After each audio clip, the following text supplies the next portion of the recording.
सबैजनाले भन्नु होला है नलजाइकन, किनभने देश भन्ने बित्तिकै चाहिँ हामीलाई कता कता हिचकिचाहट भइहाल्छ, लाज लागिहाल्छ होइन। त्यस्तो नहोस् भनेर एउटा होइन, यो एउटा चाहिँ नि वाक्य, यो त गीत हो हुनु चाहिँ मेरो होइन, त्यो गीतबाट सुरु गरौँ। सबैले भन्नु होला, मैले सुन्ने गरी भन्नु होला, काठमाडौँले पनि सुन्ने गरी भन्नु होला है। देश सोच्न सकूँ, म देश बोल्न सकूँ,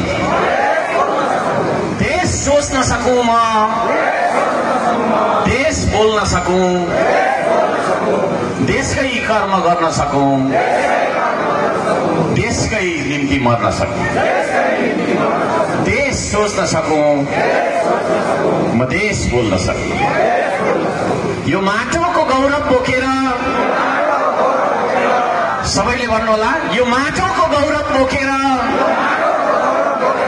आकाश छुन सकूँ, कहिल्यै नझुक्ने स्वाभिमान भई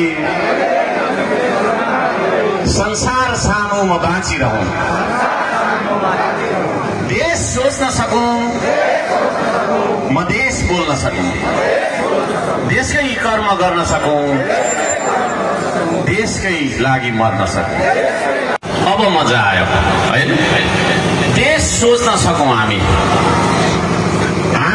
विभिन्न कुराहरू सोचिरहन्छौँ, विभिन्न कुराहरू सोचिरहन्छौँ। धेरै जसो चाहिँ आफ्नै बारेमा सोचिरहन्छौँ। नेपालीले सरदर आफ्नै बारेमा सोच्नुपर्ने स्थिति पनि छ। आफ्नो पेटको बारेमा मात्रै हामी सोचिरहन्छौँ है।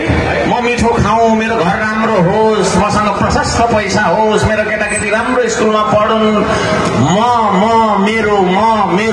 मेरो भनिरहन्छौँ। यतिमै हाम्रो जुनी गएको छ। तर हाम्रो अघिल्तिर दुईवटा जिम्मेवारी छ। एउटा म, मेरो पेट, मेरो परिवार भन्ने, अर्को मेरो देश भन्ने। त्यसो भएको कारणले अब आज उपरान्त यहाँ जति हामी उपस्थित भएका छौँ, हामीले यो देशको बारेमा पनि सोच्नुपर्छ।